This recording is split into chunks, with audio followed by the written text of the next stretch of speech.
ಆತ್ಮೀಯ ಸ್ಪಂದನ ವಾಹಿನಿಯ ವೀಕ್ಷಕರಿಗೆ ವಿಶೇಷ ಕಾರ್ಯಕ್ರಮಕ್ಕೆ ಸ್ವಾಗತ. ಇದು ಮುಂಬರುವ ದಿನಗಳ ಮತ್ತು ಇಡೀ ಜಗತ್ತಿನಾದ್ಯಂತ ವಿಸ್ತರಿಸಿರುವಂತಹ ಹಿಂದೂ ಪರಂಪರೆಯ ಎಲ್ಲ ರಾಮಭಕ್ತರ ನಿರೀಕ್ಷೆಯ ಒಂದು ಕ್ಷಣಕ್ಕಾಗಿ, ಕಾತರದ ಕ್ಷಣಕ್ಕಾಗಿ ಕಾಯ್ತಿರುವಂತಹ ಸಂದರ್ಭ ಇದು. ಬಹುಶಃ ಎಷ್ಟೋ ಜನರು ಕಣ್ತುಂಬಿಸಿಕೊಳ್ಬೇಕು, ತನ್ನ ಜೀವಿತಾವಧಿಯಲ್ಲಿ ಇದನ್ನು ಕಣ್ತುಂಬಿಸಿಕೊಳ್ಬೇಕು ಅಂತ ಭಾವನೆಯನ್ನು ಇಟ್ಕೊಂಡು ನಿರಂತರವಾಗಿ ಇದಕ್ಕೆ ದೇವರ ಜಪವನ್ನು ಮಾಡ್ತಾ ಇದ್ದಾರೆ. ರಾಮ ಜನ್ಮಭೂಮಿ ವಿವಾದವನ್ನು ತಾರ್ಕಿಕ ಅಂತ್ಯವನ್ನು ಕಂಡ ಬಳಿಕ ಅದರಲ್ಲಿ ಮುಂಚೂಣಿಯಲ್ಲಿದ್ದುಕೊಂಡು ಇಡೀ ನಮ್ಮ ಕರಾವಳಿಗರಿಗೆ ಮಾತ್ರ ಅಲ್ಲ, ಕರ್ನಾಟಕಕ್ಕೆ ಮಾತ್ರ ಅಲ್ಲ, ದೇಶಕ್ಕೆ ಹೆಮ್ಮೆ ಪಡುವಂಥ ರೀತಿಯ ಹೋರಾಟದಲ್ಲಿ ಪಾಲ್ಗೊಂಡಂಥವರು ಉಡುಪಿಯ ಪೇಜಾವರ ಮಠದ ವಿಶ್ವೇಶತೀರ್ಥ ಶ್ರೀಪಾದಂಗಳವರು. ತೀರ್ಪು ಆಗ್ತಿದ್ದಂತೆ ಅವರು ಕೃಷ್ಣನ ಪಾದವನ್ನು ಸೇರಿಕೊಂಡ್ರು. ಅದಾದ ಬಳಿಕ ಆ ಒಂದು ಮಹತ್ತರವಾದಂತಹ ಜವಾಬ್ದಾರಿಯನ್ನು ಅವರ ಶಿಷ್ಯನಾಗಿ ಇದೀಗ ಶ್ರೀಮಠದ ಸಂಪೂರ್ಣ ಜವಾಬ್ದಾರಿಯನ್ನು ವಹಿಸಿಕೊಳ್ಳುತ್ತಾ ತನ್ನದೇ ಆದಂತಹ ಹಲವಾರು ಯೋಜನೆಗಳನ್ನು, ಕನಸುಗಳನ್ನು ಮತ್ತು ಶ್ರೀರಾಮ ಜನ್ಮಭೂಮಿ ಮತ್ತು ಶ್ರೀರಾಮನ ಮಂದಿರ ಇವೆರಡಕ್ಕೂ ಸಂಬಂಧಪಟ್ಟ ಹಾಗೆ ಶ್ರೀರಾಮ ಜನ್ಮಭೂಮಿ ತೀರ್ಥಕ್ಷೇತ್ರ ಟ್ರಸ್ಟ್ ಇದರ ಒಬ್ಬರು ವಿಶ್ವಸ್ತರಾಗಿ, ಬಹುಶಃ ಎಲ್ಲರಿಗೂ ತಿಳಿದಿರಬೇಕು, ದಕ್ಷಿಣ ಭಾರತಕ್ಕೆ ಸಿಕ್ಕಿದಂಥ ದೊಡ್ಡ ಗೌರವ ಇದು. ಅದರಲ್ಲಿ ಇಡೀ ಒಂದು ಆ ಟ್ರಸ್ಟ್ ಏನಿದೆ ಅದರಲ್ಲಿ ಅತ್ಯಂತ ಕಿರಿಯವರು ಅಂದರೆ ಶ್ರೀ ವಿಶ್ವಪ್ರಸನ್ನ ತೀರ್ಥ ಸ್ವಾಮೀಜಿ. ಅವರನ್ನು ಆತ್ಮೀಯವಾಗಿ ಸ್ವಾಗತಿಸಿಕೊಡ್ತೇನೆ. ಸ್ವಾಮೀಜಿ, ಎಲ್ಲ ವೀಕ್ಷಕರ ಪರವಾಗಿ ಪ್ರಣಾಮಗಳನ್ನು ಸಲ್ಲಿಸ್ತೇನೆ. ಬಹಳ ಸುದೀರ್ಘವಾದಂತಹ ನೀವು ಈ ರಾಮಜನ್ಮ ವಿಚಾರವನ್ನು ತಿಳ್ಕೊಂಡಿದ್ದೀರಿ. ಯಾಕೆಂದರೆ ಗುರುಗಳು ಇರಬೇಕಾದ್ರೆ ನೀವೆಲ್ಲವನ್ನು ಗೊತ್ತಿದೆ, ಏನೆಲ್ಲ ಹೋರಾಟಗಳಾಯಿತು, ಯಾವ್ಯಾವ ಘಟನಾವಳಿಗಳಾಯಿತು, ಬಹುಶಃ ಎಲ್ಲ ಸಾಧು ಸಂತರ ದೊಡ್ಡ ಕನಸು ಇದಾಗಿತ್ತು. ಇದಾದ ಬಳಿಕ ಮಹತ್ತರವಾದಂಥ ಜವಾಬ್ದಾರಿಯನ್ನು ನೀವು ಪಡ್ಕೊಂಡ್ರಿ. ದಕ್ಷಿಣ ಭಾರತದ ಒಂದು ಸ್ಥಾನ ಆ ಒಂದು ರಾಮ ಜನ್ಮಭೂಮಿ ತೀರ್ಥಕ್ಷೇತ್ರ ಟ್ರಸ್ಟ್ನಲ್ಲಿ ಸಿಕ್ಕಿದ್ದಿದ್ರೆ ಅದು ತಮಗೆ ಕಿರಿಯರು ಇರುವವರಲ್ಲಿ ಕಿರಿಯರು ಜವಾಬ್ದಾರಿ ಸ್ವಾಮಿ ತುಂಬ ದೊಡ್ಡದಿದೆ. ಅಂತಹ ಜವಾಬ್ದಾರಿ ಅದನ್ನು ಕೊಡಿಸಿದವರು ಭಗವಂತನೇ ಕೊಡಿಸಿದ್ದಾನೆ. ಗುರುಗಳು ಮಾಡಿರತಕ್ಕಂತಹ ಸೇವೆಯನ್ನು ಗಮನಿಸಿ, ಅದನ್ನು ನಿಭಾಯಿಸಲಿಕ್ಕೆ ಅದು ಒಬ್ಬರಿಂದ ಆಗುವಂತಹದ್ದಲ್ಲ. ನಾಡಿನ ಎಲ್ಲ ಭಗವದ್ಭಕ್ತರ ಸಹಕಾರ ಇದಕ್ಕೆ ಬೇಕಾಗಿದೆ. ಅದೆಲ್ಲ ದೊರೆತಾಗ ನಾವು ಸಮರ್ಥವಾಗಿ ಇದನ್ನು ನಿಭಾಯಿಸೋದು ಸಾಧ್ಯ. ಈಗ ಈ ಒಂದು ರಾಮ ಜನ್ಮಭೂಮಿ ತೀರ್ಥಕ್ಷೇತ್ರ ಟ್ರಸ್ಟ್ ಏನಿದೆ ಅದಕ್ಕೆ ಯಾವ ರೀತಿ ಮಂದಿರಕ್ಕೆ ಬೇಕಾದಂಥ ಯಾವ ಸಿದ್ಧತೆಗಳಿಗೆ ಇತ್ತೀಚೆಗೆ ನೀವು ಅಯೋಧ್ಯೆಗೆ ಭೇಟಿ ನೀಡಿದ್ರಿ, ಅಲ್ಲಿ ಯಾರನ್ನೆಲ್ಲ ಭೇಟಿ ಮಾಡಿದ್ರಿ, ಈ ಸಲುವಾಗಿ ಯಾವ ರೀತಿಯಾದಂಥ ಮಾತುಗಳ ನಡೆಯಿತು, ಜೊತೆಗೆ ನಿಮ್ಮ ಜವಾಬ್ದಾರಿಗಳೇನಿದೆ ಅಂತ. ಈ ಹಿಂದೆ ಇದ್ದಂತಹ ರಾಮ ಜನ್ಮಭೂಮಿ ನ್ಯಾಸ ಮಂಚ ಏನಿತ್ತು, ಮಂದಿರವನ್ನು ಮಾಡಬೇಕು ಅಂತ ಹೇಳಿಕೊಂಡು ಧನ ಸಂಗ್ರಹ ಮಾಡಿತ್ತು. ಸಂಗ್ರಹ ಮಾಡಿದ ಧನವನ್ನು ಬೇಕಾಗಿರ್ತಕ್ಕಂಥ ಸಿದ್ಧತೆಗೆ, ಪೂರ್ವ ತಯಾರಿಗೆ ಅದನ್ನೆಲ್ಲ ವ್ಯಯಿಸಿತ್ತು. ಮಂದಿರಕ್ಕೆ ಬೇಕಾಗಿರತಕ್ಕಂತಹ ಆವತ್ತು ಯಾವ ಪರಿಕಲ್ಪನೆ ಇತ್ತೋ, ಮಂದಿರದ ಪರಿಕಲ್ಪನೆ ಎಷ್ಟಿತ್ತು, ಅದಕ್ಕೆ ಬೇಕಾಗಿರತಕ್ಕಂತಹ ಕಲ್ಲಿನದ್ದೇ ಸ್ತಂಭಗಳು ಅವುಗಳನ್ನೆಲ್ಲ ತಯಾರು ಮಾಡಿತ್ತು. ಇವಾಗ ಆ ಭೂಮಿಯ ಸಮತಟ್ಟು ನಡೀತಾ ಇದೆ. ಪಕ್ಕದಲ್ಲಿರುವಂತಹ ಪಾಳು ಬಿದ್ದ ಕಟ್ಟಡಗಳು ಏನಿದ್ದಾವೆ ಅವುಗಳನ್ನೆಲ್ಲ ತೆರವುಗೊಳಿಸುವಂತಹ ಕಾರ್ಯ ಅದು ನಡೀತಾ ಇದೆ. ಇಷ್ಟು ದೊಡ್ಡ ಕಲ್ಲಿನ ಮಂಟಪ, ಮಂದಿರ, ಕಟ್ಟಡ ನಿಲ್ಲಬೇಕು ಅಂತಿದ್ದರೆ ಭೂಮಿಯ ಧಾರಣ ಸಾಮರ್ಥ್ಯ ಏನು, ಅದರ ಪರೀಕ್ಷೆ ಆಗಬೇಕಾಗಿದೆ. ಅದು ಇವಾಗ ನಡೀತಾ ಇದೆ. ಭೂಮಿಯ ಧಾರಣ ಸಾಮರ್ಥ್ಯ ಅಲ್ಲಿ ನಮ್ಮ ಕಡೆ ಇರುವಂತೆ ಭೂಮಿ ಗಟ್ಟಿ ಮಣ್ಣಲ್ಲ, ಕಲ್ಲು ಮಣ್ಣುಗಳಿಂದ ಕೂಡಿರತಕ್ಕಂತಹ ನೆಲ ಅಲ್ಲ, ಬರಿದೇ ಉಸುಕು ಧೂಳಾಗಿ ಹಾರುವಂತಹ ಮರಳಿನ ನೆಲವೇ ಪೂರ ಇರುವಂತಹದ್ದು. ಅದಕ್ಕೋಸ್ಕರ ಸುಮಾರು 200 ಅಡಿಗಳ ತನಕವೂ ಕೂಡ ಭೂಮಿಯ ಸಾಮರ್ಥ್ಯ ಹೇಗಿದೆ ಅನ್ನೋದನ್ನು ಪರೀಕ್ಷೆ ಮಾಡ್ತಾ ಇದ್ದಾರೆ. ಈ ಪ್ರಸಿದ್ಧವಾಗಿರತಕ್ಕಂತಹ L&T ಕಂಪನಿ ಅದಕ್ಕೆ ಈ ಜವಾಬ್ದಾರಿಯನ್ನು ವಹಿಸಿಕೊಡಲಾಗಿದೆ. ಇನ್ನು ಅದು ಮಾಡುವಂತಹ ಏನು ಕೆಲಸಗಳಿದ್ದಾವೆ ಹೆಜ್ಜೆ ಹೆಜ್ಜೆಗೂ ಅದನ್ನು ಪರಿಶೀಲಿಸಬೇಕು. ಅದು ನಿಮಗೆ ಸಾಧ್ಯ ಆಗುವಂತಹದ್ದಲ್ಲ. ಅದೆಲ್ಲ ಅದಕ್ಕೆ ಸಂಬಂಧಪಟ್ಟಿರತಕ್ಕಂತಹ ತಾಂತ್ರಿಕ ವಿದ್ಯೆ ಬೇಕಾಗಿದೆ. ಅದಕ್ಕೋಸ್ಕರ ಅಷ್ಟೇ ಸಮರ್ಥವಾಗಿರ್ತಕ್ಕಂಥ ಇನ್ನೊಂದು ಕಂಪನಿ ಅದು ಟಾಟಾ ಕನ್ಸಲ್ಟಿಂಗ್ ಕಂಪನಿ. ಹಾಗಾಗಿ ಅದನ್ನು ಅದಕ್ಕೆ ನಿಯೋಜಿಸಲಾಗಿದೆ. ಅವರು ಅದನ್ನು ಪರಿಶೀಲಿಸಿದ ಬಳಿಕ ನಮ್ಮ ಟ್ರಸ್ಟ್ನ ಕಡೆಗೆ ಅದನ್ನು ತೆಗೆದುಕೊಂಡು ಬರ್ತಾರೆ. ಅದನ್ನು ತೀರ್ಮಾನ ಮಾಡಿ ಓಕೆ ಮಾಡೋದು, ಅದನ್ನು ಮುಂದುವರಿಸುವ ಕಾರ್ಯ ನಡೀಬೇಕು. ಈ ಮಂದಿರ ನಿರ್ಮಾಣಕ್ಕೋಸ್ಕರ ಇನ್ನೊಂದು ಸಮಿತಿಯನ್ನು ಮಾಡಲಾಗಿದೆ. ಅದಕ್ಕೆ ಅದರ ಜವಾಬ್ದಾರಿಯನ್ನು ಕೊಟ್ಟಿದ್ದೇವೆ. ಏನೆಲ್ಲ ಆಗಬೇಕು, ಯಾವ ಕಾಲಕ್ಕಾಗಬೇಕು, ಹೇಗಾಗಬೇಕು ಅನ್ನುವ ತೀರ್ಮಾನ ತೆಗೆದುಕೊಳ್ಳುವಂತಹದ್ದು ಅದು ನಮ್ಮ ಈ ರಾಮ ಜನ್ಮಭೂಮಿ ತೀರ್ಥಕ್ಷೇತ್ರ ಟ್ರಸ್ಟ್ ಏನಿದೆ ಅದು ನಡೆಯುತ್ತೆ. ಹೀಗಾಗಬೇಕು ಅನ್ನೋದನ್ನು ನಾವು ಆ ಸಮಿತಿಗೆ ನಿರ್ದೇಶನ ನೀಡಿದ್ದೇವೆ. ಸಮಿತಿ ಆ ಕಂಪನಿಗಳ ಮೂಲಕ ಅದನ್ನು ನಡೆಗೂಡತ್ತೆ. ಹಾಗೆ ಕೆಲಸಗಳಲ್ಲಿ ಕಾರ್ಯಗಳು ಪ್ರಾರಂಭ ಆಗಿದ್ದಾವೆ. ಇನ್ನು ಹಿಂದೆ ಇದ್ದದ್ದು ನಿರ್ಮಾಣದ ಮಂದಿರ ಎಷ್ಟು ಪರಿಮಾಣದಲ್ಲಿತ್ತೋ ಇವತ್ತಿಗೆ ಅದು ಇನ್ನೂ ಸ್ವಲ್ಪ ವಿಸ್ತಾರಗೊಳ್ಳಬೇಕು ಅನ್ನುವ ನೆಲೆಯಲ್ಲಿ ಇನ್ನೊಂದು ಅಂತಸ್ತನ್ನು ಹೆಚ್ಚುವರಿಯಾಗಿ ಸೇರಿಸಲಾಗಿದೆ. ಹಾಗಾಗಿ ಎತ್ತರವೂ ಜಾಸ್ತಿ ಆಯಿತು, ಸುತ್ತಳತೆ ಕೂಡ ಅದಕ್ಕೆ ಅನುಗುಣವಾಗಿ ಜಾಸ್ತಿ ಆಗ್ತಾ ಇದೆ. ಅದಕ್ಕೆ ಬೇಕಾಗಿರತಕ್ಕಂತಹ ಪುನಃ ಸ್ತಂಭಗಳು ಅದು ಇವಾಗೆಲ್ಲ ಇನ್ನು ಪುನಃ ತಯಾರಾಗಬೇಕಷ್ಟೆ. ಅದು ಯಾವ ಕಲ್ಲು ಕೋರೆ ಎಲ್ಲಿದೆ ಅಲ್ಲಿ ಹೋಗಿ ಅಲ್ಲಿಂದ ಕಲ್ಲನ್ನು ತೆಗಿಬೇಕು, ತಗೊಂಡು ಬರಬೇಕು ಇಲ್ಲಿಗೆ, ಆ ಕಾರ್ಯಗಳಾಗಬೇಕು. ಹಿಂದೆ ತಯಾರು ಮಾಡಿ ಇಟ್ಟಿದ್ದಂತಹ ಸ್ತಂಭಗಳು ಕಲ್ಲು ಚಪ್ಪಡಿಗಳು ಏನೆಲ್ಲ ಇದ್ದಾವೆ ಅವನ್ನೆಲ್ಲ ಅಲ್ಲಿಂದ ಈ ಸ್ಥಳಕ್ಕೆ ಸ್ಥಳಾಂತರಿಸುವಂತಹ ಪ್ರಕ್ರಿಯೆ ಅದು ನಡೆದಿದೆ. ಹೀಗೆ ಇಷ್ಟೆಲ್ಲ ಕಾರ್ಯಗಳಲ್ಲಿ ಇವಾಗ ನಡೀತಾ ಇದ್ದಾರೆ. ಈಗ ಸ್ವಾಮೀಜಿ ಈಗೊಂದು ಕೆಲವು ಜನರನ್ನು ಸೇರಿಸಿ, ಅಂದರೆ ದೇಶದ ಇಷ್ಟು ಕೋಟಿಗಟ್ಟಲೆ ಜನರಿಗೆ ಪ್ರತಿನಿಧಿಗಳಾಗಿ ಕೆಲವರನ್ನು ಸೇರಿಸಿಕೊಂಡು ಶ್ರೀರಾಮ ಜನ್ಮಭೂಮಿ ತೀರ್ಥಕ್ಷೇತ್ರ ಟ್ರಸ್ಟ್ ಅನ್ನೋದನ್ನು ಆರಂಭ ಮಾಡಿದ್ದಾರೆ. ಇದು ಉದ್ದಗಲಕ್ಕೆ ರಾಮ ಮಂದಿರ ನಿರ್ಮಾಣವಾಗುವಂತಹ ಎಲ್ಲ ಜವಾಬ್ದಾರಿಗಳನ್ನು ಇದರೊಳಗಿನ ಕೆಲವು ಜನಗಳನ್ನು ಹೊರ್ತಾರೆ. ದಕ್ಷಿಣ ಭಾರತದಿಂದ ನಮ್ಮೆಲ್ಲರ, ಅಂದರೆ ಇಡೀ ರಾಮ ಭಕ್ತರೇನಿದ್ದರೆ ಅವರೆಲ್ಲರ ಪರವಾಗಿ ನೀವೊಬ್ಬರು ಪ್ರತಿನಿಧಿಯಾಗಿದ್ದೀರಿ. ಅಲ್ಲಿ ಏನು ವಿಶ್ವಸ್ತರಾಗಿದ್ದೀರಿ, ಇಲ್ಲಿ ನಮ್ಮ ಬಗ್ಗೆ ಹೇಳೋದಾದರೆ ಪ್ರತಿನಿಧಿಗಳಾಗಿದ್ದೀರಿ. ಇಲ್ಲಿರೋ ಮಠ ಮಂದಿರಗಳಿರ್ಬೋದು, ಬೇರೆ ಬೇರೆ ಹಿಂದೂ ಧರ್ಮದಲ್ಲಿರೋ ಬೇರೆ ಪಂಗಡಗಳ ನಾಯಕರಿರ್ಬೋದು, ಅಥವಾ ಸಂಘ ಸಂಸ್ಥೆಗಳಿರ್ಬೋದು, ಇವೆಲ್ಲವನ್ನು ಕೂಡ ರಾಮ ಮಂದಿರ ನಿರ್ಮಾಣಕ್ಕೆ ಸೆಳೆದೊಯ್ಯುವಂಥ ಮತ್ತು ಅವರನ್ನೆಲ್ಲ ಒಗ್ಗೂಡಿಸ್ಕೊಂಡು ಹೋಗುವಂಥ ದೊಡ್ಡ ಜವಾಬ್ದಾರಿ ನಿಮ್ಮ ಮೇಲಿದೆ ಅಂತ ಅನ್ನಿಸ್ತಾ ಇದೆ. ಇದಕ್ಕೆ ಏನು ನಿಮ್ಮ ಯೋಜನೆ? ನಮ್ಮ ವಿಶ್ವಸ್ತ ಮಂಡಳಿ ಏನಿದೆ ಅದು ಎಲ್ಲರಿಗೂ ಕೂಡ ಆಲ್ರೆಡಿ ಒಂದು ಅಪೀಲ್ ಮಾಡಿದೆ. ಇದು ಯಾರದೋ ಒಬ್ಬರದ್ದು ಮಂದಿರ ಅಲ್ಲ, ಭಾರತೀಯ ಎಲ್ಲರ ಮಂದಿರ. ಪ್ರಾತಿನಿಧಿಕವಾಗಿ ಕೆಲವರಿಗೆ ಅಷ್ಟೇ ಇದರಲ್ಲಿ ಸ್ಥಾನವನ್ನು ಕೊಡಲಾಗಿದೆ. ಈ ಮಂದಿರದ ಸ್ವರೂಪ ಹೇಗಿರಬೇಕು ಅದು ತೀರ್ಮಾನ ಆಗಾಗಿದೆ. ಇನ್ನೂ ಅದರಲ್ಲಿ ಏನಾದರೂ ಕೆಲವು ಜೋಡಣೆಗಳು, ಏನೋ ಅದರಲ್ಲಿ ನಾವೀನ್ಯ ಏನಾದರೂ ತರುವ ಸಾಧ್ಯತೆಗಳಿದ್ದರೆ ಅಂದ ಸೂಚನೆಗಳನ್ನೆಲ್ಲರೂ ಕೂಡ ನೀಡಬೇಕು ಅಂತ ಹೇಳಿಕೊಂಡು ಎಲ್ಲ ಪಬ್ಲಿಕ್ಕಾಗಿ ಅಪೀಲ್ ಮಾಡಾಗಿದೆ. ಈ ತಿಂಗಳ 28ರ ಒಳಗಾಗಿ ಅದೆಲ್ಲ ಸಿಗಬೇಕು. ಸಿಕ್ಕರೆ ಅದನ್ನು ಪರಿಶೀಲಿಸಿಕೊಂಡು ಯಾವುದನ್ನೆಲ್ಲದರಲ್ಲಿ ಜೋಡಿಸಬಹುದು, ಸಾಧ್ಯತೆ ಇರುವವನ್ನೆಲ್ಲೂ ಕೂಡ ಜೋಡಿಸಿಕೊಂಡು ಮುಂದುವರಿಯುವಂತಹ ಸಿದ್ಧತೆ. ಹೌದು, ಸ್ವೀಕರಿಸಿಕೊಂಡು ಹೌದು ಇದಕ್ಕೆ ಯಾವ ಸೂಕ್ತ ಆಗೋದನ್ನು ಅದರಲ್ಲಿ ಅಳವಡಿಸ್ಕೊಳ್ಳೋಕ್ಕಾಗತ್ತೆ. ಜೊತೆಗೆ ಇದು ಅರ್ವಾಚೀನ ವಾಸ್ತುಶಿಲ್ಪ ವಾಸ್ತುವಿಜ್ಞಾನ ಏನಿದೆ ಅದರ ಜೊತೆಗೆ ನಮ್ಮ ಪ್ರಾಚೀನ ವೈದಿಕ ವಾಸ್ತುವಿಜ್ಞಾನ ಏನಿದೆ, ವಾಸ್ತುಶಾಸ್ತ್ರ ಏನಿದೆ ಅದಕ್ಕೂ ಇದು ಅವಿರುದ್ಧವಾಗಿರಬೇಕು. ಅದನ್ನು ಕೂಡ ಹೊಂದಿಸಿಕೊಂಡು ಹೋಗಬೇಕು ಮಂದಿರ ನಿರ್ಮಾಣ ಇದು. ಆ ಕಾರಣಕ್ಕೋಸ್ಕರ ಅದಕ್ಕೊಂದು ಸಮಿತಿಯನ್ನು ನಿರ್ಮಾಣ ಮಾಡಿಕೊಂಡು ಅವರ ಸಲಹೆ ಸೂಚನೆಗಳನ್ನೆಲ್ಲ ಇದರಲ್ಲಿ ಸ್ವೀಕಾರ ಮಾಡಿಕೊಂಡು ಮಂದಿರದ ನಿರ್ಮಾಣ ಕಾರ್ಯ ನಡೆಯುವಂತಹದ್ದು ಕೆಲಸ ನಡೀತಾ ಇದೆ. ಅದಕ್ಕೆ ದಕ್ಷಿಣ ಭಾರತದಿಂದ ಕೆಲವರನ್ನ ಆಯ್ದುಕೊಂಡಿದೆ. ಇಲ್ಲಿ ನಮ್ಮ ಉಡುಪಿಯ ಪ್ರಸಿದ್ಧ ಜಿ ಸುಬ್ರಹ್ಮಣ್ಯ ಭಟ್, ಗುಂಡಿಬೈಲು ಸುಬ್ರಹ್ಮಣ್ಯ ಭಟ್ರು ಯಾರಿದ್ದಾರೆ ಅವರನ್ನದಕ್ಕೆ ನಾವೇ ಸೂಚನೆ ಮಾಡಿದ್ದೇವೆ. ಆಮೇಲೆ ನಮ್ಮ ಕುಡುಪಿನ ಕೃಷ್ಣರಾಜ ಸಂತರಿಗಳು ಇದ್ದಾರೆ, ಅವರನ್ನು ಇದಕ್ಕೆ ನಾವು ಸೂಚಿಸಿದ್ದೇವೆ.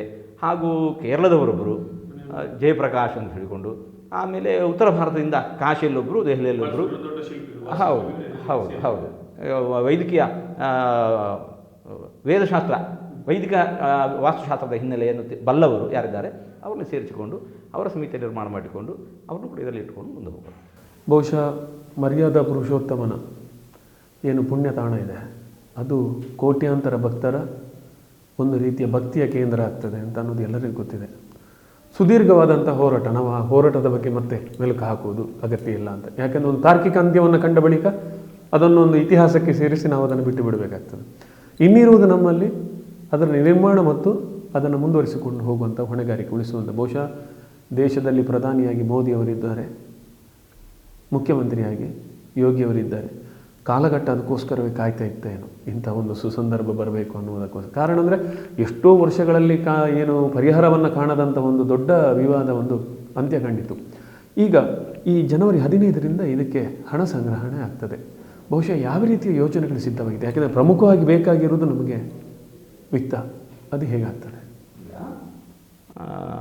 ನಮ್ಮ ವಿಶ್ವ ಹಿಂದೂ ಪರಿಷತ್ತಿನ ಹಾಗೂ ರಾಷ್ಟ್ರೀಯ ಸ್ವಯಂ ಸೇವಾ ಸಂಘದ ಕಾರ್ಯಕರ್ತರು ನಾಡಿದ್ದು ಮಕರ ಸಂಕ್ರಾಂತಿಯ ಬರೋ ದಿವಸ 15ನೇ ತಾರೀಕು ಮೊದಲುಗೊಂಡು ಮಾಘ ಪೂರ್ಣಿಮೆ ತನಕ ಸುಮಾರು 45 ದಿವಸಗಳ ಈ ಕಾಲಾವಧಿಯಲ್ಲಿ ಏಕಕಾಲಕ್ಕೆ ಎಲ್ಲರೂ ಕೂಡ ನಮ್ಮ ದೇಶದ ಮೂಲೆಯಲ್ಲಿರತಕ್ಕಂತಹ ಹಳ್ಳಿ ಗ್ರಾಮಗಳನ್ನು ಸಂಪರ್ಕಿಸಿ ಅಲ್ಲಿರತಕ್ಕಂಥ ಎಲ್ಲರೂ ಸಂಪರ್ಕಿಸಿ ಇದಕ್ಕೆ ಧನ ಸಂಗ್ರಹಣದ ಕಾರ್ಯ ಏಕಕಾಲದಲ್ಲಿ ನಡೆಯುತ್ತೆ. ಒಬ್ಬ ವ್ಯಕ್ತಿ ಕನಿಷ್ಠ ಪಕ್ಷ 10 ರೂಪಾಯಿಗಳನ್ನು ನೀಡಬೇಕು, ದೇಣಿಗೆಯನ್ನು ನೀಡಬೇಕು. ಒಂದು ಮನೆಯಿಂದ ಸುಮಾರು ಒಂದು 100 ರೂಪಾಯಿ ಸಿಗುವಂತೆ ಇರಬೇಕು. ಇದು ಕನಿಷ್ಠ ಪಕ್ಷ. ಅದರ ಕೂಪನ್ಗಳನ್ನೆಲ್ಲ ವ್ಯವಸ್ಥೆ ಮಾಡಿ ಆಗಿದೆ. ಇವಾಗ ನಾಡ್ದಿನ್ನು ಮುಂದೆ ಬರುತ್ತದು. ಅದರಂತೆಯೇ 2,000 ರೂಪಾಯಿಗಿಂತ ಜಾಸ್ತಿ ಕೊಡೋರು ಯಾರಿದ್ದಾರೆ ಅದಕ್ಕೋಸ್ಕರ ರಿಸಿಪ್ಟ್ ಬುಕ್ಗಳನ್ನು ಕೂಡ ಅಚ್ಚು ಹಾಕಲಾಗುತ್ತೆ. ಸ್ಥಳೀಯ ಆ ಸಮಯಕ್ಕೆ ಸರಿಯಾಗಿ ಸ್ಥಳೀಯ ಪತ್ರಿಕೆಗಳಲ್ಲೆಲ್ಲ ಅದರ ಬಗ್ಗೆ ಪೂರ್ಣ ವಿವರಣೆ ಕೊಡಲಾಗುತ್ತೆ. ಕಾರ್ಯಕರ್ತರೆಲ್ಲ ಮನೆಗೆ ಬರ್ತಾರೆ. ಅದನ್ನೆಲ್ಲ ಸಂಗ್ರಹ ಮಾಡಿಕೊಂಡು ಒಮ್ಮೆ ಅದನ್ನು ಅದಕ್ಕೆ ವಿನಿಯೋಗಿಸ್ತಾರೆ. ಮುಂದೆ ಈ ಟ್ರಸ್ಟ್ನದ್ದೇ ಸ್ಥಾಯಿ ಬ್ಯಾಂಕ್ ಅಕೌಂಟ್ ಇದೆ, ಅದರ ನಂಬರನ್ನು ಕೂಡ ಎಲ್ಲರೂ ಕೂಡ ಕೊಡಲಾಗುತ್ತೆ. ನೇರವಾಗಿ ಅದಕ್ಕೆ ಜಮೆ ಮಾಡ್ಬೋದು. ಈಗ ಬಹುಶಃ ಇನ್ನೂ ಹೆಚ್ಚಿನ ವೇಗವನ್ನು ಪಡ್ಕೊಳ್ತದೆ ಅಂತ ಅನಿಸ್ತಾ ಇದೆ ನನಗೆ. ಇದುವರೆಗೆ ಒಂದು ಏನು ಪ್ಲ್ಯಾಟ್ಫಾರ್ಮನ್ನು ಪಂಚಾಂಗವನ್ನು ಸಿದ್ಧಪಡಿಸಲಿಕ್ಕೆ ಇದ್ದಂತಹ ವೇಗದ ದುಪ್ಪಟ್ಟು ವೇಗ ಇನ್ನು ಮುಂದಿನ ದಿನಗಳಲ್ಲಿ ಆಗ್ತದೆ ಅಂತ ಕಾಣುತ್ತೆ. ಬಹುಶಃ ನಿಮಗೆ ಈ ಎಲ್ಲ ತುರ್ತು, ಯಾಕೆಂದರೆ ಲಾಕ್ಡೌನ್ ಆಗಿ ಒಂದು ರೀತಿ ಜಡಗಟ್ಟಿದಂತಾಯಿತು. ಯಾಕೆಂದರೆ ಸಂಚಾರ ಮಾಡೋದಕ್ಕೆ ನಿಮಗೆ ಕಷ್ಟ ಆಗಿತ್ತು, ಈ ಊರಿಂದ ಆ ಊರಿಗೆ ಹೋಗೋದಕ್ಕೆ. ಇದರ ಮಧ್ಯೆ ನೀವು ಬಾಬಾ ರಾಮದೇವ್ ಅವರನ್ನು ಭೇಟಿಯಾದ್ರಿ, ಅಲ್ಲಿ ಮಾತಾ ಅವರನ್ನು ಭೇಟಿಯಾದ್ರಿ, ಬಹಳಷ್ಟು ಉತ್ತರ ಭಾರತದ ಒಂದು ದರ್ಶನವನ್ನು ಮಾಡಿದೆ. ಇದು ನಿಮ್ಮ ರಾಮ ಮಂದಿರ ನಿರ್ಮಾಣಕ್ಕೆ ಪೂರಕವಾಗಿಯೇ ಪ್ರವಾಸಗಳಾಯ್ತಾ ಹೇಗೆ ಅಂತ? ಅಲ್ಲಿ ದೆಹಲಿಯಲ್ಲಿ 2 ಮುಖ್ಯ ಮೀಟಿಂಗ್ಗಳಿದ್ವು. ಒಂದು ರಾಮ ಜನ್ಮಭೂಮಿಯ ವಿಶ್ವಸ್ತ ಮಂಡಳಿಯ ಒಂದು ಮೀಟಿಂಗ್ ಇತ್ತು. ಇನ್ನೊಂದು ವಿಶ್ವ ಹಿಂದೂ ಪರಿಷತ್ತಿನ ಮಾರ್ಗದರ್ಶಕ ಮಂಡಲದ ಮೀಟಿಂಗ್ ಓದಿತ್ತು. ಅದರಲ್ಲಿ ಪಾಲ್ಗೊಳ್ಳಬೇಕಾಗಿತ್ತು. ಹಾಗಾಗಿ ಅಲ್ಲಿಗೆ ಹೋಗುವಾಗ ಹಾಗೂ ಎಷ್ಟು ದೂರ ಪ್ರಯಾಣ ಮಾಡ್ತಾ ಇದ್ದೇವೆ, ಎಲ್ಲ ತೀರ್ಥಕ್ಷೇತ್ರ ಯಾತ್ರೆ ಹಾಗೂ ಇಂಥಕ್ಕೆ ಸಂಬಂಧಪಟ್ಟ ಹಾಗೆ ಎಲ್ಲರೊಮ್ಮೆ ಸಾಧ್ಯತೆ ಎಷ್ಟುಂಟು ಅಷ್ಟೆಲ್ಲ ಒಂದು ಕವರ್ ಮಾಡ್ಕೊಂಡು ಎಲ್ಲವನ್ನು ಕೂಡ ಮಾಡ್ಕೊಂಡು ಬರೋದು ಉದ್ದೇಶ ಇತ್ತಂದಾಗಿ ಅದನ್ನು ನಾವು ಮಾಡ್ಕೊಂಡು ಬಂದಿದ್ದೇವೆ. ಈಗ ಇದುವರೆಗಿನ ವಿಶ್ವಪ್ರಸನ್ನ ತೀರ್ಥರನ್ನು ನೋಡಿರುವುದಕ್ಕೂ ಇನ್ನು ನಾವು ನೋಡೋದಕ್ಕೂ ತುಂಬ ವ್ಯತ್ಯಾಸ ಇರುತ್ತೆ. ಯಾಕೆಂದರೆ ಇದುವರೆಗೆ ನಿಮ್ಮ ಜವಾಬ್ದಾರಿಗಳು ಕಡಿಮೆ ಇತ್ತು, ಅಂದರೆ ನಿಮ್ಮ ಇದಿರ್ಬೋದು. ಈಗ ಹಿರಿಯರು ಯಾವಾಗ ಅವರು ನಿಮಗೆ ಜವಾಬ್ದಾರಿ ವಹಿಸಿಕೊಟ್ರು, ಇದೆಲ್ಲದ ನಡುವೆ ಹೇಗೆ ಸಮಯವನ್ನೆಲ್ಲ ತೂಗಿಸ್ತೀರಿ ಸ್ವಾಮೀಜಿ ಜವಾಬ್ದಾರಿಗಳನ್ನು? ಹೀಗೆ ಯಾಕೆಂದರೆ ಇನ್ನೂ ನಾನು ಅದೇ ಹೇಳಿದಾಗ ವೇಗ ಡಬಲ್ ಆಗ್ತದೆ. ಯಾವುದಂದರೆ ನಿಮ್ಮ ಓಡಾಟಗಳು ಡಬಲ್ ಆಗ್ತದೆ. ಹೇಗೆ ಅನ್ನಿಸ್ತದೆ? ಈ ಸಂಘ ಸಂಸ್ಥೆಗಳಿರ್ಬೋದು, ನಿಮ್ಮದೇ ಆದಂಥ ಶಿಕ್ಷಣ ಸಂಸ್ಥೆಗಳಿರ್ಬೋದು, ನಿಮ್ಮ ಮಠವನ್ನು ಅನುಸರಿಸಿಕೊಂಡು ಹೋಗುವಂಥ ಹಲವಾರು ವಿಚಾರಗಳಿರ್ಬೋದು, ಅವೆಲ್ಲವನ್ನು ಹೇಗೆ ನೀವು ಸಮಯವನ್ನು ಹೊಂದಿಸ್ತೀರಿ? ಯಾವ ಯೋಜನೆಗಳನ್ನು ಮಾಡ್ಕೊಂಡಿದ್ದೀರಿ? ಹೊಂದಿಕೊಂಡು ಹೋಗಬೇಕಾದದ್ದು ಅನಿವಾರ್ಯ. ಯಾವ ಕಾಲಕ್ಕೆ ನಾವು ಗಮನಿಸ್ತೇವೆ ಇಲ್ಲಿ ಇಂಥದ್ದಾಗಬೇಕು ಅಂತ ಹೇಳಿಕೊಂಡು ಅದಕ್ಕೊಂದು ಸಮಿತಿಯನ್ನು ಮಾಡಿಕೊಂಡಿದ್ದೇವೆ. ಅವರು ಎಲ್ಲ ಕಡೆಯ ವ್ಯವಹಾರಗಳನ್ನೆಲ್ಲ ನೋಡಿಕೊಂಡು ಕಾಲಕ್ಕೆ ನಮಗೆ ಅದರ ಸೂಚನೆಯನ್ನು ನೀಡ್ತಾರೆ. ಜೊತೆಗೆ ಸಮಾಜ ಎಲ್ಲೆಲ್ಲಿ ನಮ್ಮನ್ನು ಕರೆಯುತ್ತೆ, ನೋಡಿ ಇಲ್ಲಿದೆ ಅಂತ ಹೇಳಿಕೊಂಡು ಗುರುಗಳ ಜೊತೆಗೆ ಪ್ರಾಯಶಃ ನಮ್ಮ ಒಡನಾಟಕ್ಕಿಂತ ಕೂಡ ಸಮಾಜದ ಒಡನಾಟವೇ ಜಾಸ್ತಿ. ಹಾಗಾಗಿ ಸಮಾಜ ಗುರುಗಳನ್ನು ಎಲ್ಲೆಲ್ಲಿ ಕರೀತಾ ಇತ್ತು, ಆಹ್ವಾನಿಸ್ತಾ ಇತ್ತು, ಬಯಸ್ತಾ ಇತ್ತು, ಹಾಗೆ ನಾವಾಗಿ ಗಮನಿಸಿ ಹೋಗೋದು ಒಂದು. ಇನ್ನು ಸಮಾಜ ಎಲ್ಲೆಲ್ಲಿ ಯಾವ ಹೊತ್ತಿಗೆ ಯಾವ ಕ್ಷೇತ್ರದಲ್ಲಿ ನಮ್ಮನ್ನು ಆಹ್ವಾನಿಸುತ್ತೆ. ಅದನ್ನೆಲ್ಲ ಹೊಂದಿಸಿಕೊಂಡು ಅದನ್ನು ನಾವು ಕಾರ್ಯಪ್ರವೃತ್ತರಾಗ್ತೇವೆ. ಈಗ ರಾಮ ಮಂದಿರ ನಿರ್ಮಾಣದ ಬಗೆಗೆ ನಮ್ಮ ಉಡುಪಿಯ ಮಠಗಳು ಒಂದು ನಮ್ಮ ಕಾರ್ಯ ಇದನ್ನು ನಾವು ಮಾಡ್ತೇವೆ ಅನ್ನೋದು ಏನಾದರೂ ಯೋಜನೆಗಳಾಗಿದೆ ನಿಮ್ಮ ಮೂಲಕವಾಗಿ? ಅಂದರೆ ಯಾಕೆಂದರೆ ಅಷ್ಟಮಠಗಳಿರುವಾಗ ಇದು ಅಷ್ಟಮಠಗಳಿಗೊಂದು ಪ್ರಮುಖ ಕಾಲಘಟ್ಟ. ನಮ್ಮ ಅಷ್ಟಮಠಗಳಿಗೆ ಸಂದಂತಹ ಮಧ್ವಾಚಾರ್ಯ ಪರಂಪರೆಗೆ ಸಂದಂಥ ದೊಡ್ಡ ಗೌರವ ಅಂತ ಅಂದ್ಕೊಳ್ಳೋ ಸ್ವಾಮೀಜಿಯವರು ಏನು ಯೋಜನೆಗಳನ್ನು ಮಾಡಿದ್ದೀರಿ? ಈಗ ನಾವು ಅದನ್ನು ಯಾವುದು ಮಾಡಿಲ್ಲ. ಕಲ್ಪನೆ ಒಂದು ಇದೆ, ಕನಸೊಂದು ಇದೆ. ಹಾಗೆ ಉತ್ತರ ಭಾರತದಲ್ಲಿ ಆ ಕಡೆ ರಥೋತ್ಸವಾದಿಗಳು ಇರೋದಿಲ್ಲ. ನಮ್ಮಲ್ಲಿ ತಿರುಪತಿಯಲ್ಲಿರ್ಬೋದು, ಕೃಷ್ಣ ಮಠದಲ್ಲಿರ್ಬೋದು, ಇಲ್ಲೆಲ್ಲ ಹೇಗೆ ಬ್ರಹ್ಮರಥೋತ್ಸವಗಳು ನಡೀತಾವೆ. ಅಲ್ಲಿಯೂ ಅದನ್ನು ಹೊಂದಿಸೋದು, ಹಾಗೆ ಮಾಡಬೇಕು. ಅದಕ್ಕೊಂದು ದೊಡ್ಡ ಒಂದು ಬ್ರಹ್ಮರಥದ ನಿರ್ಮಾಣ ಆಗಬೇಕು. ಆ ವೈಭವ, ರಾಮದೇವರ ವೈಭವ ಅದು ಎಲ್ಲೆಡೆ ಹರಡಬೇಕು, ಗಮನಕ್ಕೆ ಬರಬೇಕು ಅಂತ ಹೇಳಿಕೊಂಡು ಚಿಂತನೆ ಮಾಡಿದ್ದೇವೆ. ಅದು ಇವಾಗ ನಾವು ಸ್ವಲ್ಪ ಅದಕ್ಕೆ ವಿಚಾರ ಮಾಡ್ತಾ ಇದ್ದೇವೆ. ಯಾಕೆಂತಂದರೆ ಇವಾಗ ಪರಿಪೂರ್ಣವಾಗಿರತಕ್ಕಂತಹ ಗಮನ ಅದು ಮಂದಿರ ನಿರ್ಮಾಣದತ್ತಿದೆ. ಅಲ್ಲಿಗೆ ಬೇಕಾದ ಧನ ಸಂಗ್ರಹ ಇದೆಲ್ಲ ಆಯಿತು ಅಂತಂದಾಗ ಆಮೇಲೆ ನಾವು ಬೇರೆ ಕೆಲಸಗಳಿಗೆ, ಈ ಕೆಲಸಗಳಿಗೆ ತೊಡಗಿಸ್ಕೊಳ್ಬೇಕಾಗಿದೆ. ಯಾಕೆಂತ ಹೇಳಿದರೆ ಅಲ್ಲಿಗೂ ಹೋಗುವಂತಹ ಧನ ಅದು ಇನ್ನೊಂದು ಕಡೆ ಡೈವರ್ಟ್ ಆಗಬಾರ್ದು. ಅದಕ್ಕೆ ನಮ್ಮ ಪ್ರಾಥಮಿಕ ಗಮನ ಕೇಂದ್ರ ಪೂರ ಅಲ್ಲಿಗೆ ಕೇಂದ್ರವಾಗಿಟ್ಟುಕೊಂಡು ಅದು ಒಂದು ಹಂತಕ್ಕೆ ಆಯಿತು ಅಂತಂದಾಗ ಆಮೇಲೆ ಮಾಡಿಕೊಳ್ಳಿಕ್ಕೆ ಅನುಕೂಲ ಆಗುತ್ತೆ. ಇಂತಹ ಕನಸುಗಳು ಹಲವಿದ್ದಾವೆ. ಅದನ್ನು ಆ ಕಾಲದಲ್ಲಿ ನಾವು ಮಾಡ್ತೇವೆ. ಈಗಲೇ ಅದು ಕೂಡ ನಾವು ಆ ಟ್ರಸ್ಟ್ನಲ್ಲಿ ನಾವು ಒಬ್ಬರಾಗಿದ್ದುಕೊಂಡು ನಾವು ಡೈವರ್ಟ್ ಮಾಡುವುದು ಸರಿ ಅಲ್ಲ. ಈ ಬಗ್ಗೆ ಏನಾದರೂ ಅಷ್ಟಮಠಗಳ ಮಠಾಧೀಶರ ಜೊತೆ ಏನಾದರೂ ಮಾತುಕತೆ ಏನಾದರೂ ಮಂದಿರ ನಿರ್ಮಾಣಕ್ಕೆ ಕೊಡುಗೆಗಳ ಬಗ್ಗೆ ಏನಾದರೂ ಮಾತಾಡಿದ್ರೆ ಅದ್ರ ಬಗ್ಗೆ ಏನು ಮತ್ತೆ ಮಾತುಕತೆ ಕೊಟ್ಟರೆ ನಾವು ಮತ್ತೆ ಪುನಃ ಅದರೊಳಗೆ ಚರ್ಚೆ ಬೇಡದೆ. ಈಗ ಸ್ವಾಮೀಜಿ, ನಾನು ಇನ್ನೊಂದು ಕೇಳ್ತಾ ಇರೋದು, ಇದು ಪ್ರತಿಯೊಬ್ಬ ಭಾರತೀಯನ ಅಸ್ಮಿತೆಯಾಗಿ ಉಳಿದುಕೊಳ್ಬೇಕು ಅನ್ನೋದು ಎಲ್ಲರ ಆಶೆ. ರಾಮ ಮಂದಿರ ಪ್ರತಿಯೊಬ್ಬನ ಭಾರತೀಯನ ಅಸ್ಮಿತೆ. ಯಾಕೆಂದರೆ ಭಾರತವನ್ನು ಒಂದು ಪ್ರಪಂಚದಗಲವನ್ನು ಗಮನಿಸಿಕೊಂಡಾಗ ಒಬ್ಬ ಏನು ರಾಜನಾಗಿ ದೈವತ್ವ ನೀರಿದಂಥವರು ಶ್ರೀರಾಮ ಅನ್ನೋದು ಎಲ್ಲರಿಗೂ ಗೊತ್ತಿದೆ. ಈ ನಿಟ್ಟಿನಲ್ಲಿ ನೀವು ನಮ್ಮ ಜನತೆಗೆ ಏನು ಕರೆಯನ್ನು ಕೊಡ್ತೀರಿ, ನಿಮ್ಮ ಶಿಷ್ಯ ವೃಂದಕ್ಕೆ? ನಮ್ಮ ಎಲ್ಲರಲ್ಲಿದ್ದಂಥ ಕನಸು ರಾಮರಾಜ್ಯ ಆಗಬೇಕು, ನಮ್ಮ ರಾಜ್ಯ ರಾಮರಾಜ್ಯ ಆಗಬೇಕು ಅಂತ ಹೇಳಿಕೊಂಡು. ಆವತ್ತು ಯಾಕೆ ರಾಮರಾಜ್ಯದ ಕಲ್ಪನೆ ಹಾಗಿದೆ, ಶ್ರೀರಾಮಚಂದ್ರ ಕೊಟ್ಟಿರತಕ್ಕಂತಹ ರಾಜಕೀಯ ವ್ಯವಸ್ಥೆ ಅದು ಹಾಗಿದೆ. ಆವತ್ತು ಒಬ್ಬ ರಾಮ ಇದ್ದ, ರಾಜ್ಯ ಎಲ್ಲ ರಾಮರಾಜ್ಯ ಆಗೋಯಿತು. ಇವತ್ತು ರಾಜರ ಆಳ್ವಿಕೆ ಇಲ್ಲ, ಇದು ಪ್ರಜೆಗಳ ಆಳ್ವಿಕೆ. ಇದರ ಮೊದಲಿರೋದಂಥದ್ದು ಪ್ರಜಾರಾಜ್ಯ. ಹಾಗಾಗಿ ಯಾರೋ ಒಬ್ಬ ರಾಜ ರಾಮ ಆದರೆ ಸಾಲದು, ಪ್ರಜೆಗಳೆಲ್ಲರೂ ಕೂಡ ರಾಮರಾಗಬೇಕಾಗತ್ತೆ. ಆವಾಗ ಪ್ರಜಾರಾಜ್ಯದಲ್ಲಿ ರಾಮರಾಜ್ಯ ಆಗಬೇಕು ಅಂತ ಹೇಳಿದ್ರೆ ಪ್ರಜೆಗಳೆಲ್ಲರೂ ರಾಮ ಆದರೆ ಮಾತ್ರ ರಾಮರಾಜ್ಯ ಆಗಲಿಕ್ಕೆ ಸಾಧ್ಯ. ರಾಮ ಅಂತ ಹೇಳಿದರೆ ಯಾರು? ರಾಮಾಯಣ ರಾಮನ ವ್ಯಕ್ತಿತ್ವವನ್ನು ಚಿತ್ರಿಸಿಕೊಟ್ಟಿದೆ. ರಾಮೋ ವಿಗ್ರಹವಾನ್ ಧರ್ಮ. ಶ್ರೀಮದ್ ಆಚಾರ್ಯರು, ಮಧ್ವಾಚಾರ್ಯರು ರಾಮನ ವ್ಯಕ್ತಿತ್ವವನ್ನು, ಭಗವಂತನ ವ್ಯಕ್ತಿತ್ವವನ್ನು ತೋರಿಸ್ತಾ ಇದ್ದಾರೆ. ಅಶೇಷ ಗುಣೋನ್ನದ್ಧಂ ನಿರ್ದೋಷಂ ಯಾವದೇವ ಹಿ ತಾವದೇವ ಈಶ್ವರ ನಾಮ. ದೇವರು ಭಗವಂತ ಅಂತಂದರೆ ಸಕಲ ಸದ್ಗುಣಗಳ ಗಣಿ, ದೋಷದ ಲೇಷಕ್ಕೂ ಅಲ್ಲಿ ಎಡೆ ಇಲ್ಲ. ಇವನು ದೇವರು ಅಂತಂದರೆ ಆ ರಾಮನ ವ್ಯಕ್ತಿತ್ವವನ್ನು ನಾವು ಮೈಗೂಡಿಸಿಕೊಳ್ಬೇಕು. ನಾವೇ ರಾಮರಾಗುವುದು ಸಾಧ್ಯ ಇಲ್ಲ. ಆ ರಾಮನ ವ್ಯಕ್ತಿತ್ವ ಏನು, ನಮಗೆ ಎಷ್ಟು ಸಾಧ್ಯವೋ ಅಷ್ಟು ಆ ಒಳ್ಳೆಯ ಗುಣಗಳನ್ನು ನಾವು ಮೈಗೂಡಿಸಿಕೊಂಡೆವು ಅಂತಂದರೆ ಅದು ನಾವು ರಾಮರಾಗೋದು. ರಾಮೋ ವಿಗ್ರಹವಾನ್ ಧರ್ಮ.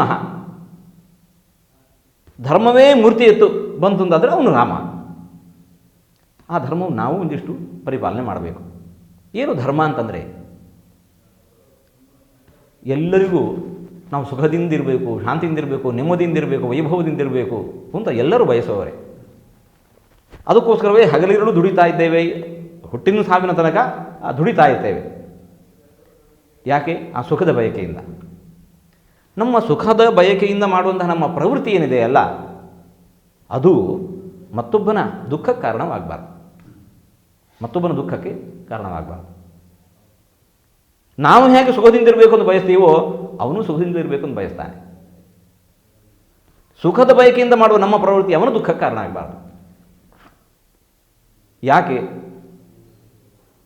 ಎಲ್ಲೂ ಹೀಗೆ ಆಗಿಬಿಟ್ರೆ ನನ್ನ ಸುಖದ ಬಯಕೆಯಿಂದ ಮಾಡುವ ಪ್ರವೃತ್ತಿ ಅವನ ದುಃಖ ಕಾರಣ, ಅದು ಅವನ ಬಯಕೆಯ ಪ್ರವೃತ್ತಿ ನಮ್ಮ ದುಃಖ ಕಾರಣ ಆಯಿತು ಅಂತ ಹೇಳಿದರೆ ಸಮಾಜದಲ್ಲಿ ಸುಖಕ್ಕೆ, ಶಾಂತಿಗೆ, ನೆಮ್ಮದಿಗೆ ಅವಕಾಶ ಎಲ್ಲಿದೆ? ಏನು ಮಾಡಬೇಕು? ಮತ್ತೊಬ್ಬನ ದುಃಖ ಕಾರಣ ಆಗಬಾರ್ದು. ಅಷ್ಟೇ ಅಲ್ಲ, ಸಾಧ್ಯ ಆಯಿತು ಅಂತಂದರೆ ಇನ್ನೂ ಒಂದು ಹೆಜ್ಜೆ ಮುಂದೆ. ನನ್ನ ಸುಖದ ಬಯಕೆಯಿಂದ ಮಾಡುವ ಪ್ರವೃತ್ತಿ ಏನಿದೆ ಅಲ್ಲ, ಅದು ನನ್ನ ಸುಖಕ್ಕಷ್ಟೇ ಅಲ್ಲ, ಅವನ ಸುಖಕ್ಕೂ ಕಾರಣವಾಗಬೇಕು. ಪರಹಿತವನ್ನು ಕಾಯುವುದು. ಪರಹಿತವು, ನನ್ನ ಹಿತವೂ ಬೇಡ, ನನ್ನ ಹಿತವು ಬೇಕೇ ಬೇಕು, ಜೊತೆಗೆ ಅವನ ಹಿತವನ್ನು ಕಾಯುವ ಹಾಗೆ ಆಗಿಬಿಟ್ರೆ ನೋಡಿ, ಅವನ ಪ್ರವೃತ್ತಿ ಹಾಗೆ ಆಯಿತು ಅಂತ ಹೇಳಿದರೆ ಎಲ್ಲರೂ ಒಂದೇ ಎಲ್ಲರ ಸುಖದ ನಿರೀಕ್ಷೆ, ಅದಕ್ಕೆ ಪ್ರವೃತ್ತಿ ಅದು ಮಲ್ಟಿಪ್ಲೈ ಆಗ್ತಾ ಹೋಯಿತು. ಬಹು ಬೇಗನೆ ರಾಜ್ಯ ರಾಮರಾಜ್ಯ ಆಗೋದು ಸಾಧ್ಯ. ಸಮಷ್ಟಿಗೆ ಹೋಗ್ತದೆ. ಇದು ಧರ್ಮಾಚರಣೆ. ಮತ್ತೊಂದು ಬೇಕಾಗಿಲ್ಲ, ಧರ್ಮದ ವಿವರಣೆ ದೊಡ್ಡದು ಏನಿಲ್ಲ. ನಮ್ಮ ಸುಖದ ಬಯಕೆಯಿಂದ ಮಾಡುವ ಪ್ರವೃತ್ತಿ ಮತ್ತೊಬ್ಬನ ದುಃಖ ಕಾರಣವಾಗಬಾರ್ದು, ಸಾಧ್ಯ ಆದರೆ ಮತ್ತೊಬ್ಬನ ಸುಖಕ್ಕೂ ಕಾರಣವಾಗಬೇಕು ಅಂತಿದ್ದರೆ ಇದು ಧರ್ಮಾಚರಣೆ. ಈಗ ಸ್ವಾಮೀಜಿ, ರಾಮ ಮಂದಿರ ನಿರ್ಮಾಣ ಆಗುವುದರ ಮುಖೇನವಾಗಿ ಭವ್ಯ ಭಾರತ ಮತ್ತು ದಿವ್ಯ ಭಾರತಕ್ಕೆ ನಾಂದಿ ಆಗ್ತದಾ? ನಿಮಗೆ ಏನು ಅನಿಸ್ತದೆ, ನಿರೀಕ್ಷೆ? ಅದೇ ನಾವು ಹೇಳ್ತಾ ಇದ್ದೇವೆ. ಇದು ರಾಮ ಮಂದಿರದ ನಿರ್ಮಾಣ ಅಂತಂದರೆ ಒಂದು ಕಲ್ಲಿನ ಗೋಪುರದ ಕಟ್ಟಡದ ನಿರ್ಮಾಣ ಮಾತ್ರ ಅಷ್ಟಕ್ಕೆ ಸೀಮಿತ ಆಗಬಾರದು. ಇದು ನಮ್ಮ ಸಂಸ್ಕೃತಿಯ ಪುನರುತ್ಥಾನ ಆಗಬೇಕು. ನಮ್ಮ ಸಂಸ್ಕೃತಿಯ ಪುನರುತ್ಥಾನ ಆಗಬೇಕು.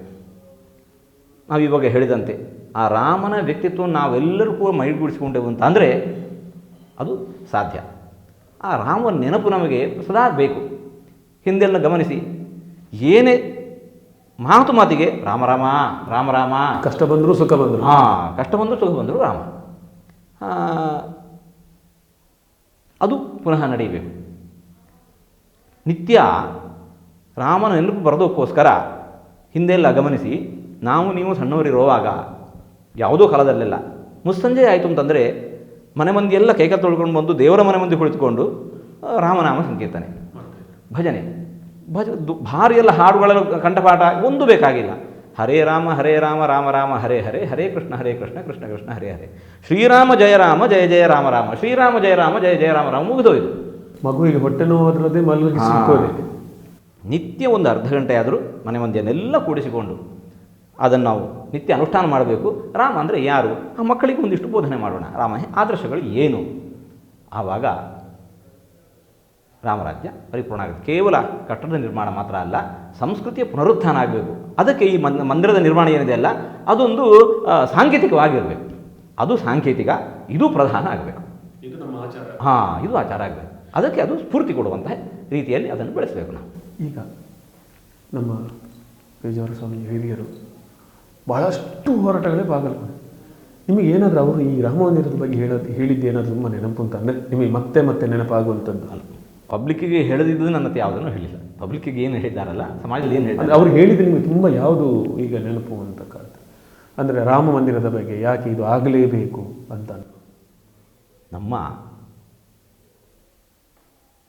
ಸಂಸ್ಕೃತಿಯಲ್ಲಿಯೇ ಮರ್ಯಾದಾ ಪುರುಷೋತ್ತಮ ಶ್ರೀರಾಮಚಂದ್ರ ಆದರ್ಶ ಪುರುಷ. ರಾಮಾಯಣ ನಮಗೆ ಇಬ್ಬರು ಆದರ್ಶ ವ್ಯಕ್ತಿಗಳನ್ನು ಕಟ್ಟಿಕೊಟ್ಟಿದೆ. ಒಬ್ಬ ಶ್ರೀರಾಮಚಂದ್ರ, ಇನ್ನೊಬ್ಬ ರಾವಣ. ರಾಮನೂ ಆದರ್ಶ ಪುರುಷ, ರಾವಣನೂ ಆದರ್ಶ ಪುರುಷ. ಆದರೆ ಹೇಗೆ ಇರಬೇಕು ನಾವು ಸಮಾಜದಲ್ಲಿ ಅನ್ನೋದಕ್ಕೆ ರಾಮ ಆದರ್ಶ ಪುರುಷ. ಅದೇ ಹೊತ್ತಿಗೆ ಹೇಗೆ ಇರಬಾರ್ದು ಸಮಾಜದಲ್ಲಿ, ನಾವು ಹೇಗೆ ಇರಬಾರ್ದು ಅನ್ನೋದಕ್ಕೆ ರಾವಣ ಆದರ್ಶ ಪುರುಷ. ರಾವಣನ ಹಾಗೆ ಇರಬಾರ್ದು, ರಾಮನ ಹಾಗೆ ಇರಬೇಕು. ರಾಮವತ್ ವರ್ತಿತವ್ಯಂ ನ ರಾವಣಾದಿವತ್. ಆ ಹೆಸರಿನಲ್ಲಿಯೇ ಅರ್ಥ ಗಮನಿಸಿ. ರಾಮ ಶಬ್ದಕ್ಕೆ ಅರ್ಥನೇ ರಮಂತೆ ಯೋಗಿನಃ ಅಸ್ಮಿನ್ನಿತಿ ರಾಮ. ಸಜ್ಜನರೆಲ್ಲ ಯಾರನ್ನು ಕಂಡು ಬದುಕಲ್ಲಿ ಇಷ್ಟು ಆನಂದವನ್ನು ಅನುಭವಿಸ್ತಾ ಇದ್ದಾರಲ್ಲ, ಅವನು ರಾಮ. ಯಾರಿಂದಾಗಿ ಪ್ರಜೆಗಳೆಲ್ಲ ಸುಖವನ್ನು ಸಂತೋಷವನ್ನು ಕಾಣ್ತಾ ಇದ್ದಾರೋ ಅವನು ರಾಮ. ರಾಮ ಇತಿ ರಾವಣ. ಯಾರಿಂದಾಗಿ ಜಗತ್ತೆಲ್ಲ ಅಳುತ್ತಾ ಇದೆಯೋ ಅವನು ರಾವಣ. ಸಮಾಜ ನಮ್ಮಿಂದಾಗಿ ಇನ್ನಷ್ಟು ಸುಖ ಪಡಬೇಕು ಹೊರತಾಗಿ ಸಮಾಜ ನಮ್ಮಿಂದಾಗಿ ಅಳುವಂತಾಗಬಾರದು. ಇದನ್ನು ಎಲ್ಲ ಕಡೆ ಕೂಡ ರಾಮನ ಆದರ್ಶವನ್ನಾಗಿ ಇಟ್ಕೊಂಡು ನೋಡಿ. ರಾಮವತ್ ವರ್ತಿತವ್ಯಂ ನ ರಾವಣಾದಿವತ್. ರಾಮವತ್ ವರ್ತಿತವ್ಯಂ ನ ರಾವಣಾದಿವತ್ ಅನ್ನೋ ವಿಚಾರವನ್ನು ನಮ್ಗೆಲ್ಲಡದನ್ನು ಇದು ನಮ್ಮ ಧ್ಯೇಯವಾಕ್ಯ ಆಗಿರುತ್ತೆ. ಖಂಡಿತ.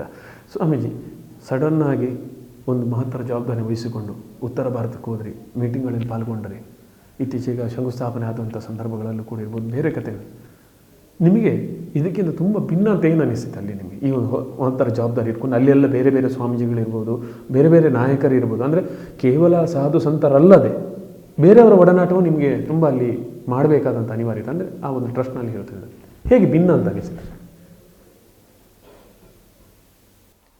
ಭೌಗೋಳಿಕವಾಗಿರತಕ್ಕಂತಹ ವ್ಯತ್ಯಾಸದಿಂದಾಗಿ ಜೀವನ ಪದ್ಧತಿಗಳು, ವೇಷಭೂಷಣಗಳು ಸ್ವಲ್ಪ ಬದಲಿರಬಹುದೇ ಹೊರತಾಗಿ ಆಧ್ಯಾತ್ಮಿಕವಾಗಿ, ಧಾರ್ಮಿಕವಾಗಿ ಅದು ಇಲ್ಲಿದ್ದ ಕನ್ಯಾಕುಮಾರಿಯಿಂದ ಅಲ್ಲಿ ಹಿಮಾಲಯ ತನಕ ಕೂಡ ಏಕರೂಪವಾಗಿದೆ. ಜೊತೆ ನಿಮಗೆ ಅಲ್ಲಿ ಗುರಿ ಎಲ್ಲರದು ಕೂಡ ಒಂದೇ ಆಗಿರುತ್ತೆ, ರಾಮ ಮಂದಿರ ನಿರ್ಮಾಣದ ಬಗ್ಗೆ ಮಾತ್ರ ಕನಸು. ರಾಮ ಮಂದಿರ ಮಾತ್ರ ಅಲ್ಲ, ನಮ್ಮ ಜೀವನ ಪದ್ಧತಿ, ಸನಾತನ ಸಂಸ್ಕೃತಿಯ ಬಗ್ಗೆ ಆ ಒಲವು, ಅದರ ಆಚರಣೆಯಲ್ಲಿರತಕ್ಕಂತಹ ಶ್ರದ್ಧೆ, ಇದೆಲ್ಲ ಏನಿದೆ ಅದು ಏಕರೂಪವಾಗಿದೆ. ಈಗ ನಮ್ಮ ವಾಹಿನಿಯ ಮೂಲಕ ಏನಂದರೆ ಇದು ಅತ್ಯಂತ ಸೂಕ್ತ ಅಂತ ಅಂದುಕೊಂಡು ನಾವು ಈ ಒಂದು ನಿಮ್ಮ ಜೊತೆ ನಿಮ್ಮ ಅಮೂಲ್ಯ ಸಮಯ ನಮಗೋಸ್ಕರ ನೀಡಿದ್ದೀರಿ. ನಮ್ಮ ಯುವಜನತೆಗೆ ಒಂದು ಸಂದೇಶ ಈ ಹೊತ್ತಿನಲ್ಲಿ ಏನು ಮಾಡ್ತೀರಿ? ಈಗ ತಾನೇ ಹೇಳಿದಂತೆ ನಮ್ಮ ಬದುಕು ಧಾರ್ಮಿಕ ಬದುಕಾಗಿರಲಿ. ಇವತ್ತು ಸುಖ ಬೇಕು ಅಂತ ಎಲ್ಲರೂ ಬಯಸುವರೆ. ನಮ್ಮ ಯಾವುದೇ ಹೆಜ್ಜೆ ಅದು ಮತ್ತೊಬ್ಬನ ದುಃಖ ಕಾರಣ ಆಗಬಾರ್ದು. ಎಲ್ಲರೂ ಸುಖದಿಂದ ಇರಬೇಕು ಅಂತ ಬಯಸುವವರು ಸುಖ, ಶಾಂತಿ, ನೆಮ್ಮದಿ ಅದು ಯಾವುದರಿಂದ ಸಿಗತ್ತೆ? ಬರಿದೇ ಭೌತಿಕ ಅಭಿವೃದ್ಧಿಯಿಂದಾಗಿ ಸಿಗೋದಿಲ್ಲ. ಒಂದು ವೇಳೆ ಅದರಿಂದಲೇ ಶಾಂತಿ ನೆಮ್ಮದಿ ಸಿಗೋದು ಹೌದು ಅಂತಾಗಿದ್ದರೆ ಯಾಕೆ ಅಂಥಂಥ ದುಡ್ಡಿರುವವರು, ಅವರು ಸಂಪನ್ನರು, ಅವರು ಯಾಕೆ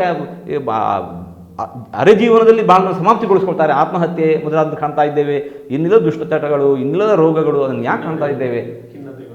ಖಿನ್ನತೆಗಳು, ಮನೋರೋಗಗಳು ಒಂದರ ಹಿಂದೆ ಒಂದು ಸಾಲಾಗಿ ಇದೆ. ಹಾಗಾಗಿ ಭೌತಿಕ ಸಮೃದ್ಧಿ ಏನಿದೆ ಅಲ್ಲ, ಅದು ಆನುಷಂಗಿಕವಾಗಿ ಬರಬೇಕಷ್ಟೆ. ನಮ್ಮ ಗುರಿ ನಾವು ಸಾತ್ವಿಕವಾದ ಬದುಕನ್ನು ಸಾಗಿಸಬೇಕು. ಪ್ರದರ್ಶನದ ಬದುಕು ಅದು ಬೇಡ, ನೆಮ್ಮದಿಯ ಬದುಕು ಬೇಕು ಅಂತಿದ್ದರೆ ಸಾತ್ವಿಕವಾದ ದಾರಿಯಲ್ಲಿ ನಾವು ಸಾಗಬೇಕು. ಆಡಂಬರವನ್ನು ನಾವು ಬಯಸಿದಂತೆ ಹೊರಗಿನ ಬಾಕಿಯ ಏನು ಆಡಂಬರವೇ ಶೋಕಿಯೇ ಬದುಕು ಆಗಲಿಕ್ಕೆ ಹೋಯಿತು ಅಂತ ಹೇಳಿದರೆ ಬದುಕು ಪೂರ ದುರ್ಭರ ಆಗತ್ತೆ. ಹಾಗಾಗಿ ಅದಕ್ಕೆ ಹೆಚ್ಚು ಒತ್ತು ಕೊಡದೆ ಅದು ಬರುತ್ತೆ, ತಾನಾಗಿ ಬರುತ್ತೆ. ತಾನಾಗಿ ಬಂದದ್ದು ಏನಿದೆ ಅಲ್ಲ ಅದನ್ನು ಸಂತೋಷದಿಂದ ಸ್ವೀಕರಿಸಿ, ಬೇಡ ಅಂತ ಹೇಳೋದಿಲ್ಲ. ಅದರದ್ದೇ ಬೆನ್ನು ಹಿಡಿದು ಓಡಲಿಕ್ಕೆ ಪ್ರಾರಂಭ ಮಾಡಿದೆ ಅಂತ ಹೇಳಿದರೆ ಬದುಕಿನಲ್ಲಿ ನೆಮ್ಮದಿ ಸಿಗೋದಿಲ್ಲ, ಬದುಕು ಹಾಳಾಗತ್ತೆ. ಇವತ್ತು ಬೇಡದ ದುಶ್ಚಟಗಳು, ಅವ್ಯವಹಾರಗಳು, ಅನಾಚಾರಗಳು, ಕೊಲೆ, ಸುಲಿಗೆ, ಹಿಂಸೆ ಇದಾಗಬಾರ್ದು. ಹೀಗೆ ಈಗ ಸ್ವಾಮೀಜಿ, ಎಲ್ಲರ ನಿರೀಕ್ಷೆ ರಾಮ ಮಂದಿರ ಯಾವಾಗ ಆಗುತ್ತೆ? ಸಾಧಾರಣ ನಿಮ್ಮ ನಿರೀಕ್ಷೆ ಪ್ರಕಾರ ಯಾವ ಒಂದು?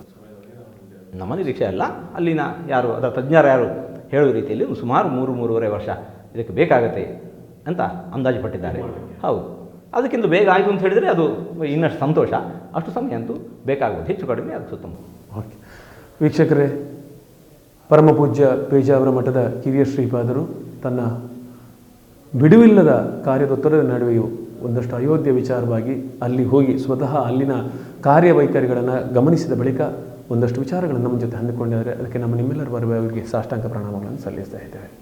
ಇಲ್ಲಿ ಈ ಕಾರ್ಯಕ್ರಮ ಮುಗಿಯುತ್ತೆ. ಸುದ್ದಿ ಮತ್ತು ಮನೋರಂಜನೆಗೆ ನೋಡ್ತಾ ಇರಿ ಸ್ಪಂದನ. Ram Ram Ram Ram Ram Ram Ram Ram